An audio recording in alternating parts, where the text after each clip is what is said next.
আসসালামু আলাইকুম। আজকের এই পর্বটি ব্যবহারিক জ্যামিতির উপরে এসএসসি পরীক্ষার্থীদের জন্য জ্যামিতি খুবই গুরুত্বপূর্ণ একটি টপিকস। আমরা এই পর্বে ৬টি অঙ্ক করার চেষ্টা করব ব্যবহারিক জ্যামিতি অধ্যায় ৭ এর উপরে। তো চলো শুরু করি। প্রশ্নে লেখা আছে PQR ত্রিভুজ আঁকার জন্য নিচের কোন তথ্যগুলো প্রযোজ্য হবে? PQR হচ্ছে একটা ত্রিভুজ।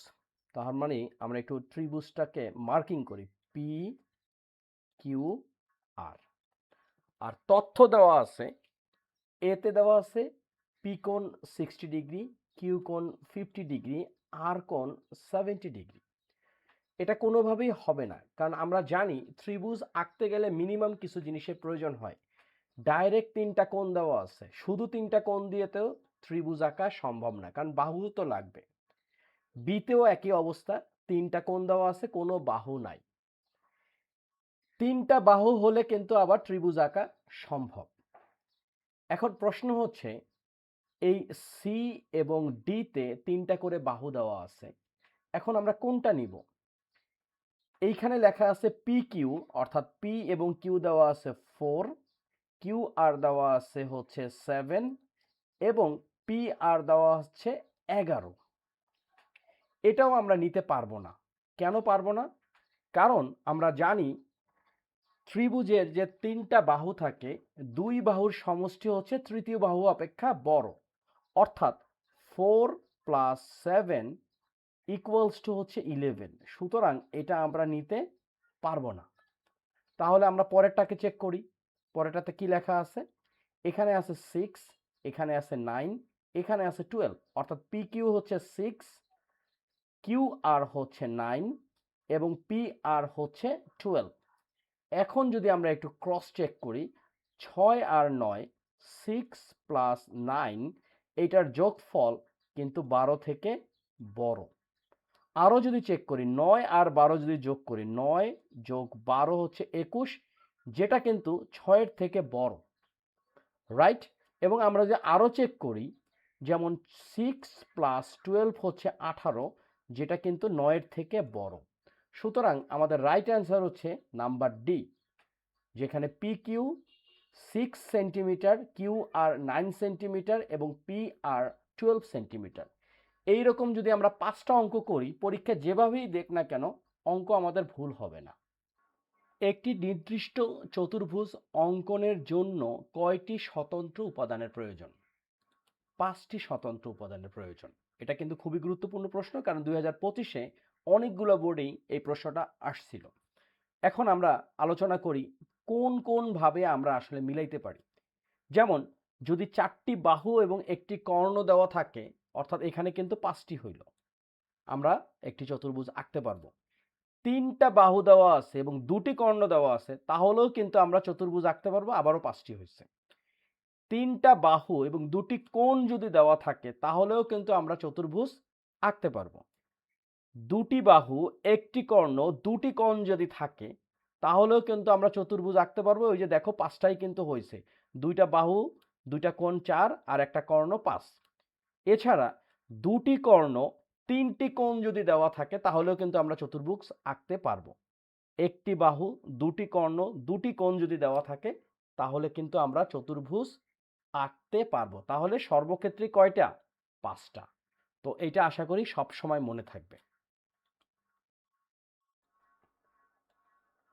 পরিসীমা ও একটি কোণ দেয়া থাকলে নিচের কোণটি আঁকা সম্ভব? আমরা একটু চিন্তা করি। এই ধরলাম একটা পরিসীমা দেওয়া আছে এবং আরেকটা কোণ দেওয়া আছে। এখন আমরা কি করতে পারি? প্রথম কথা হচ্ছে আয়ত আঁকা সম্ভব না, কারণ আয়তের বিপরীত বাহুগুলো সমান। ওকে, সামান্তরিকের একই অবস্থা, কোণের ব্যবহার না হয় আমরা করলাম, কিন্তু বিপরীত বাহুগুলো সমান, সুতরাং একটা পরিসীমা দ্বারা সেটা সম্ভব না। ট্রাপিজিয়াম তো হবেই না। হবে কি? রম্বস, কারণ প্রথমে কি করব? অর্ধেক করব, তার অর্ধেক করব, তার মানে এই যে এইটুকু হচ্ছে কি আমাদের এক বাহুর দৈর্ঘ্য।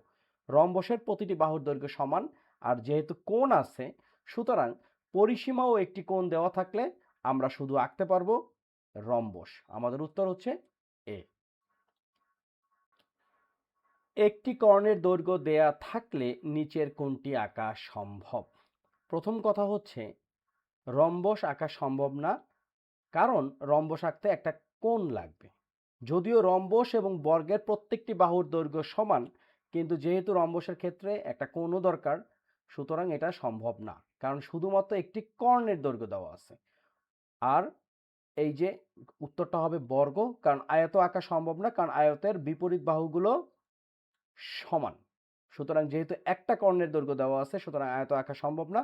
সামন্তরিকেরও একই অবস্থা, কারণ বিপরীত বাহু সমান এবং কোণগুলো সমান্তরাল না, এবং কোণ সমকোণও না। বর্গই হচ্ছে আমাদের রিকোয়ার্ড অ্যান্সার। তো উত্তর হচ্ছে বি নাম্বার। একটি ত্রিভুজের দুটি বাহুর দৈর্ঘ্য 4 সেন্টিমিটার এবং 10 সেন্টিমিটার হলে তৃতীয় বাহুর দৈর্ঘ্য কত?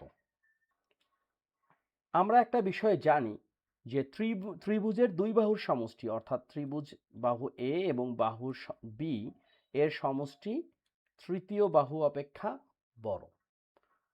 তো এখন আমাদেরকে বলছে যে তৃতীয় বাহু কোনটা হবে।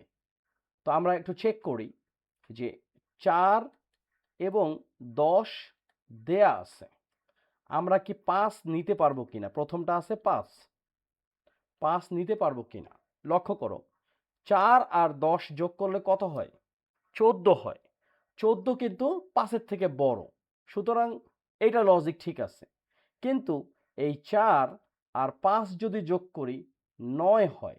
9 কিন্তু আবার এই 10-এর থেকে ছোট হয়ে যায়, সুতরাং আমরা এই 5 নিতে পারবো না। অপশন এ গণ। তারপরে কি আছে? আবারও আমরা 4 নিলাম এবং 10 নিলাম।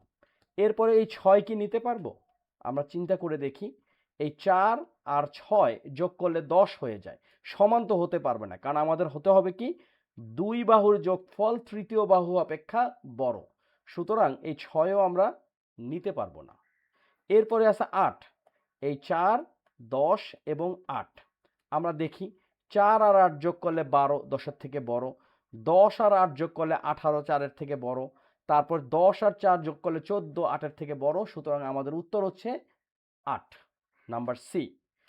এখন ডি বাকি থাকলো, ডি কেও আমরা একটু চেক করি। ডি হবে না, কারণ কি, এই 4 আর 10 যোগ করলে 14 হয়। এই 14 তো এখানে হতেই পারবে না, কারণ দুটি বাহুর যোগফল তৃতীয় বাহু অপেক্ষা বড়। তো তাহলে আমাদের উত্তর হচ্ছে নাম্বার সি। প্রশ্ন হচ্ছে, নিচের কোন দৈর্ঘ্যের বাহুগুলো দ্বারা ত্রিভুজ অঙ্কন করা সম্ভব? আমরা জানি যে একটা ত্রিভুজ অঙ্কন করতে গেলে একটা খুব কমন সূত্র আছে, সেটা হচ্ছে ত্রিভুজের দুই বাহুর সমষ্টি তৃতীয় বাহু অপেক্ষা বড়। অর্থাৎ এ বি সি যদি হয়, তাহলে এ আর বি এর যোগফল সি এর থেকে বড় হবে, অথবা এ আর সি এর যোগফল বি এর থেকে বড় হবে, অথবা বি আর সি বাহুর যোগফল এ এর থেকে বড় হবে। তাহলে আমরা একটু চেক করি। প্রথম কথা হচ্ছে নাম্বার এ হবে না, কারণ 2 আর 3 যোগ করলে 6-এর থেকে ছোট হয়ে যাচ্ছে, সুতরাং এটা হবে না। এখন বি নাম্বার, 2 আর 4 যোগ করলে 5-এর থেকে বড়, এটা ঠিক আছে। আবার 2 আর 5 যোগ করলে 7, 4-এর থেকে বড়, ঠিক আছে। 4 আর 5 যোগ করলে 9, 2-এর থেকে বড়, ঠিক আছে। সুতরাং আমাদের উত্তর হচ্ছে নাম্বার বি। তারপরও আমরা একটু চেক করব। সি হবে না। কেন? কারণ 3 সেন্টিমিটার আর 5 সেন্টিমিটার যোগ করলে 8 সেন্টিমিটার হয়। আমাদের শর্ত কি? দুই বাহুর যোগফল তৃতীয় বাহু অপেক্ষা বড় হতে হবে, সুতরাং এটা বাদ। এরপরেটা আমরা একটু চেক করি। 3 সেন্টিমিটার, 4 সেন্টিমিটার, 7 সেন্টিমিটার, এটা কিন্তু আবার 8 সেন্টিমিটারের থেকে কম হয়ে গেল। শর্ত কিন্তু মিলল না। শর্তটা কি? দুই বাহুর যোগফল তৃতীয় বাহু অপেক্ষা বড়, সুতরাং এটাও হবে না। তাহলে আমাদের উত্তর হচ্ছে নাম্বার বি।